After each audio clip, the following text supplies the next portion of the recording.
Get a little preamble tonight. I was wondering how old Joseph might be by this particular time. We're getting ready to talk about the movement from being Joseph in bondage, Joseph in Potiphar's house, Joseph in the prison, to Joseph as the second in command of all of Egypt during the time of the famine. And as we make that transition, I was just wondering, how old is this kid? Well, by the time he gets to be in Pharaoh's presence, interprets the dreams, and takes over, he's 30 years old. Okay? He was 17 when he was kidnapped by his brothers and sold. Right? So he's been 13 years as a prisoner, as a slave, as someone that's been without much power, but with a lot of influence. He was able to do a lot of good things in the situations where he found himself. So I found somebody else's notes on this, and I thought I would just share them with you. On a timeline of his life, from the time he's born till the time Jacob dies, he was born somewhere around Padan Aram. That would be year 0. At about 28 years old, he interprets the dreams of Pharaoh's butler and baker. And then 2 years later, he interprets the dreams for Pharaoh and becomes the second in command. 37 then would be when the years of plenty wear off, and he has to start overseeing the distribution. 39 or so when his brothers come to Egypt to get supplies, and his dad dies when he's about 56. So it's a lot going on in that short period of time. But today, we're in Genesis 41. Genesis 41. And we'll just take a sneak peek back at 40 at the very last verse. The chief cupbearer, however, did not remember Joseph. He forgot him. Okay. So here we have a guy who's going to eventually be the catalyst for getting Joseph to the right place at the right time to do the right thing. But in the short term, he doesn't remember him. Is that a good thing or a bad thing? It probably seemed like a bad thing, but it's all about timing. Right? Joseph needs to be in the right place at the right time, and the cupbearer will get him to that place when it's time. But if he had mentioned him to Pharaoh 2 years earlier, there's no crisis. It's not time for God to enact this famine. So God's timeline is the right timeline, and it eventually works out the way it's supposed to. But it costs Joseph 2 more years in prison. So chapter 41, verse 1, when 2 full years had passed, Pharaoh had a dream. He was standing by the Nile, when out of the river there came up 7 cows, sleek and fat, and they grazed among the reeds. After them 7 other cows, ugly and gaunt, came up out of the Nile and stood beside those on the riverbank. And the cows that were ugly and gaunt ate up the 7 sleek, fat cows. Then Pharaoh woke up. He fell asleep again, and he had a second dream. 7 heads of grain, healthy and good, were growing on a single stalk. After them 7 other heads of grain sprouted, thin, scorched by the east wind. The thin heads of grain swallowed up the 7 healthy, full heads. Then Pharaoh woke up. It had only been a dream. So Pharaoh is now overcome with curiosity and probably a little bit of fear. The culture of Egypt put great store in dreams. You remember when the butler and the baker were having their dreams, they needed somebody to answer and tell them what was going on because it was very important in their culture. Now, we dream all the time. I guess we do. Anybody in here never dream? Everybody dreams at least sometimes. Sometimes we have very vivid dreams. Sometimes we have very sketchy dreams. Sometimes we remember them. Sometimes we don't remember them. Probably my favorite dream of all time, it went through an entire day of me and my best friend Kelly going fishing. And we fished all day. I don't remember whether they caught anything or not, but I spent the entire night going through an entire day with Kelly going fishing. And I can remember that one still like it happened yesterday. So there are some of them that we really are vivid and we hang on to, and then there's some that you wake up and you think, well, I better remember that one, and 10 minutes later you can't remember what the dream was all about. But Pharaoh remembered these. These meant something, and he knew that they meant something, and they troubled him. So he brought together his group that he felt could be useful to him. So again, in Egyptian society, you had soothsayers and you had priests for all these different gods. You had wise men and folks that he trusted to have the answers to the questions. Every culture has people that they look up to for their wisdom, and Egypt had theirs. On any other occasion, they might have had an answer. I think that God made sure that none of these guys had an answer. As sure as I am that he gave the answer to Joseph, I'm sure that he blocked them from having any clue. These guys are the wrong people at the wrong place at the wrong time. They don't need to do anything for Pharaoh. God needs to get his guy in the door. And so after a while, Pharaoh is dumbfounded. His people can't come up with an answer. And then the long-term memory kicks in. For some reason, the butler had a bad short-term memory, but his long-term memory was okay. And he said, a couple of years ago, there was this guy when we were in prison, and he was able to interpret the dreams for us. So skip down to verse 15. Pharaoh said to Joseph, I had a dream, and no one can interpret it. But I have heard it said of you that when you hear a dream, you can interpret it. I cannot do it, Joseph replied to Pharaoh, but God will give Pharaoh the answer he desires. This is not the only time that this statement shows up in Scripture. When Daniel is in captivity in Babylon, they know that he has the ability to discern dreams. And he says, no, I can't do it either.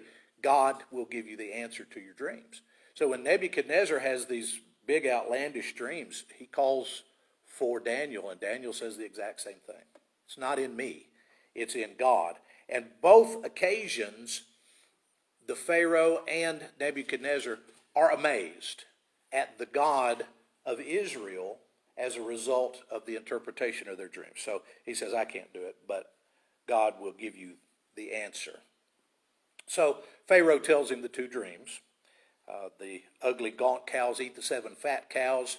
The 7 bad ears of grain eat the 7 good heads of grain. And as a result, he is confused. Now, I like the picture here, and I don't want him to miss this. It dawned on me, especially with the cows. You've got 7 good cows. They come up and they're grazing. And then it says there are 7 gaunt cows that come up, and they're standing beside them. So at one moment, there's this picture of the 7 good and the 7 bad. Once the 7 bad have eaten up the 7 good, you're just seeing bad stuff. But the picture is there's 7 really good and then 7 really bad, and you're comparing the two standing side by side. So Joseph said to Pharaoh, excuse me, the dreams of Pharaoh are one and the same. God has revealed to Pharaoh what he is about to do. This is verse 26. The 7 good cows are 7 years. The 7 good heads of grain are 7 years. It is one and the same dream. In other words, same 7 years. The 7 lean, ugly cows that came up afterwards are 7 years. And so are the 7 worthless heads of grain scorched by the east wind. They are 7 years of famine. It is just as I said to Pharaoh. God has shown Pharaoh what he's about to do. 7 years of great abundance are coming throughout the land of Egypt, but 7 years of famine will follow them. Then all the abundance of Egypt will be forgotten. The famine will ravage the land. The abundance of the land will not be remembered because the famine that follows it will be so severe. God gave you this dream in 2 different forms so that you would realize that this is an absolute. This is going to happen.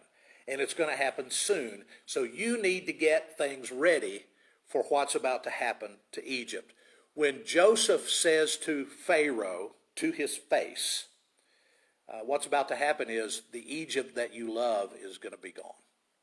right? 7 great years, but then all the things that you count as being important, all the stuff that you've got going on in this nation, it's all going away. People will not recognize the Egypt that you see today in just a few years. God's about to do this. He's going to do it soon.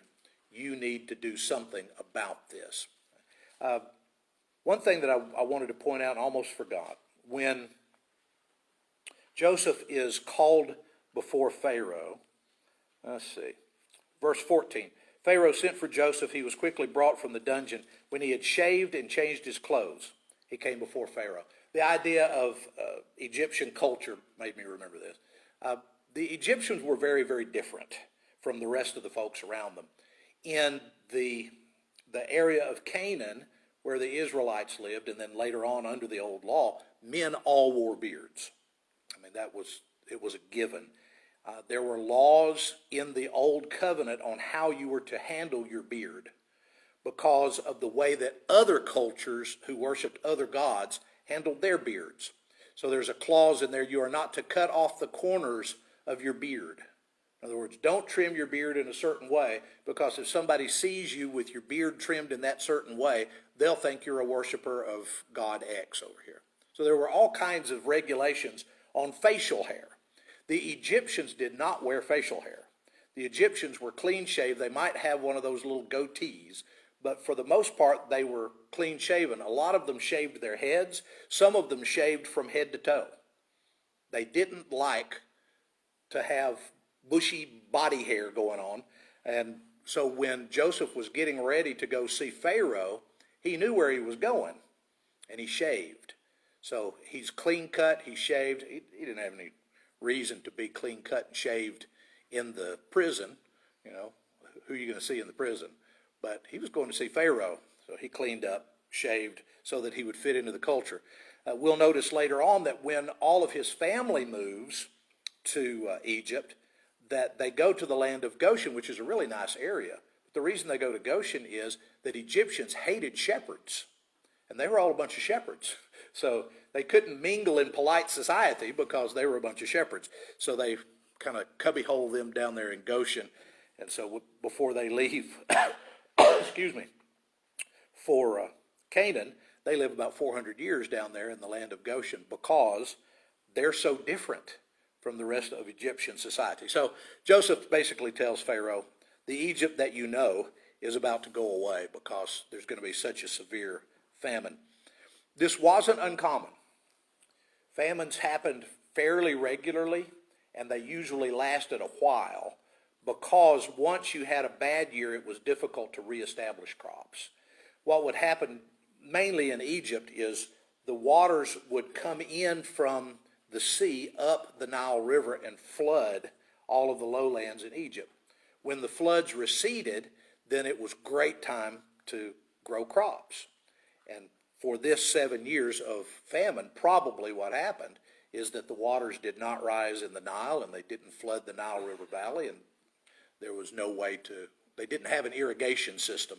It was either the water came up the Nile or it didn't. So they were about to have a series of years where they weren't going to have any crops. All right, so verse 33, Joseph tells Pharaoh that he needs to look for a discerning and wise man and put him in charge of the land of Egypt. How many of the men in the land of Egypt could tell Pharaoh what his dream meant? 0. So we need somebody besides your guys, right? We need a new representative. We need somebody else to help you out. Let Pharaoh appoint commissioners over the land to take 1/5 of the harvest of Egypt during the 7 years of abundance. They need to collect all the food of these good years that are coming and store up the grain under the authority of the Pharaoh to be kept in cities for food. This food will be held in reserve for the country to be used during the 7 years of famine that will come upon Egypt, so that the country may not be ruined by the famine. The plan sounded good to Pharaoh and to all of his officials, so Pharaoh said, can we find anyone like this man, one in whom the Spirit of God dwells? Well, possible other translation, one in whom the Spirit of the gods dwells. You have to remember that Egypt was a multi-god culture. They had a god for just about everything. And it may be that what Pharaoh is saying here is not that he recognizes the one true God, but that he recognizes the spirit of the divine going on in the life of Joseph. The same thing is kind of true with Nebuchadnezzar. Nebuchadnezzar says that Daniel's God is the God, but then he pretty much goes on with his life as if that wasn't true. So Pharaoh says to Joseph, verse 41, I hereby put you in charge of the whole land of Egypt. Pharaoh took his signet ring from his finger and put it on Joseph's finger. He dressed him in robes of fine linen and put a gold chain around his neck. He had him ride in a chariot as his second in command, and the people shouted before him, make way. Thus he put him in charge of the whole land of Egypt. Where was he yesterday? In prison.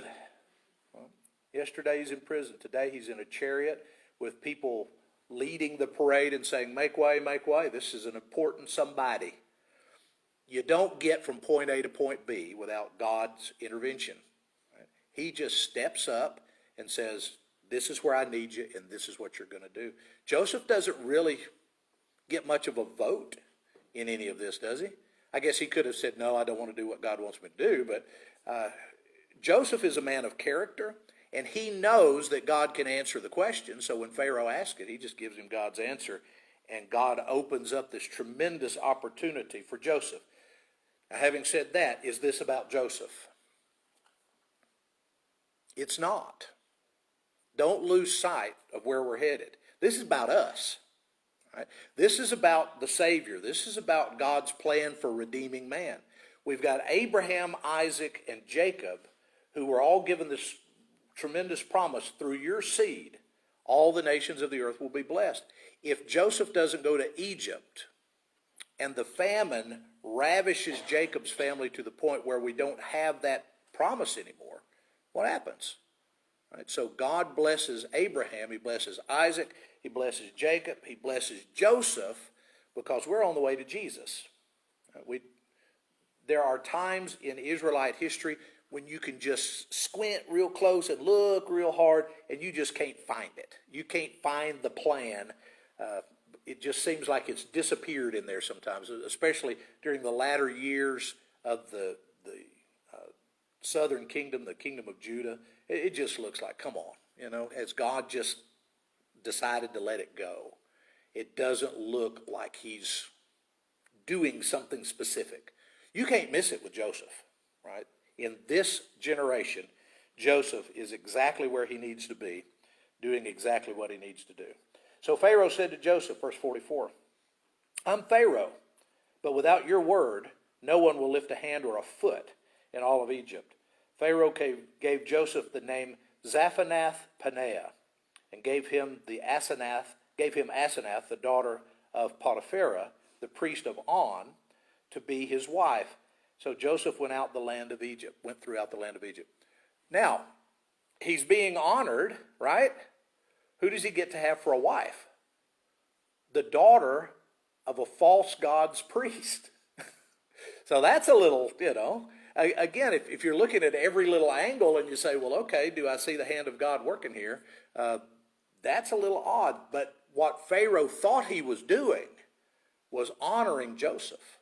And I'm going to do something kind for Joseph because Joseph and his God have given me an answer to the problem that nobody else could give me. So he is a free man. He's a married man. And he begins to go in and out throughout Egypt to get ready for this tremendous famine. He was 30 years old when he entered the service of Pharaoh. And Joseph went out from Pharaoh's presence and traveled throughout Egypt. During the 7 years of abundance, the land produced plentifully.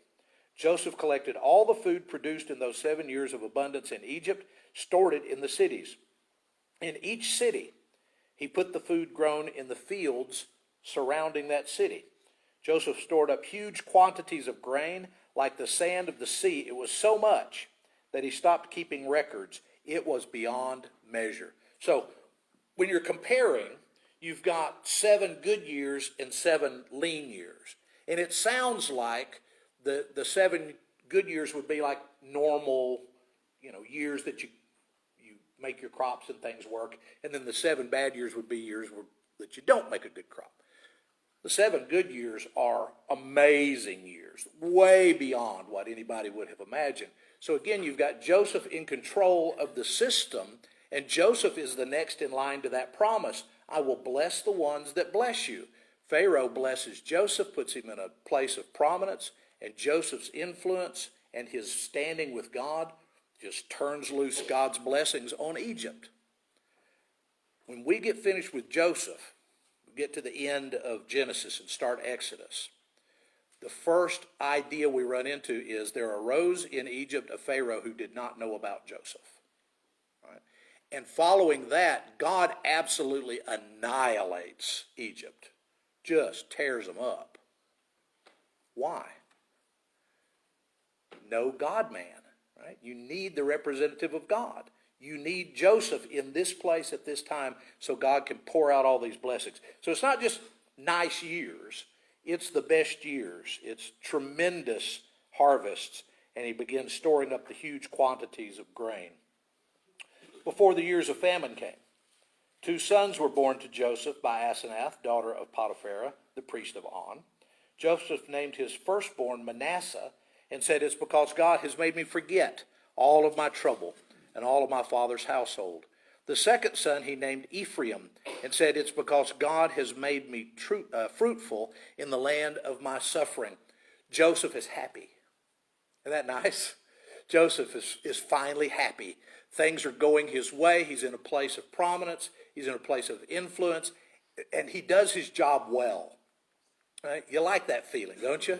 When you get to a place where you're in the right place and you're doing what God means for you to do and things are working. And Joseph is a happy man. These 2 guys, Ephraim and Manasseh, end up being half-tribes in the 12 tribes of Israel. So when they go back to the land of Israel, instead of having a tribe of Joseph, you have a tribe of Ephraim and a tribe of Manasseh. They get equal standing, mainly because of what God is doing through Joseph here. The question is, well, it's not a question. I guess it's a statement. You've got 2 young men who are born grandsons of the priest of On, and they are equal shareholders with the 12 tribes of Israel. So again, God does what God does, and we know that it was right. The 7 years of abundance came to an end. This is 53. The 7 years of famine began just as Joseph had said they would. There was a famine in all the other lands, but in the whole land of Egypt there was food. When all of Egypt began to feel the famine, the people cried out to Pharaoh for food. Pharaoh told all of the Egyptians, go to Joseph. Do what he tells you to do. When the famine had spread over the whole country, Joseph opened all the storehouses and sold grain to the Egyptians, for the famine was severe throughout all of Egypt. And all the world came to Egypt to buy grain from Joseph, because the famine was severe everywhere. And that's a great segue to the fact that we're going to have Jacob and his family end up in Egypt in search of food. So we'll pick up with 42 next week. But the first thing I want us to remember for next week is Joseph sold the grain, right? Who's getting the money off of that deal? Pharaoh is, right? The people grew the food. The people stored up the food under Joseph's leadership. When it comes time for them to get food, they're paying the government to get their food back. So Pharaoh is the one who's going to get rich off of this deal. So we'll look at that. In fact, it comes in phases. There's 3 or 4 phases of how they pay to stay alive in the middle of this big famine. But we'll leave it for next week.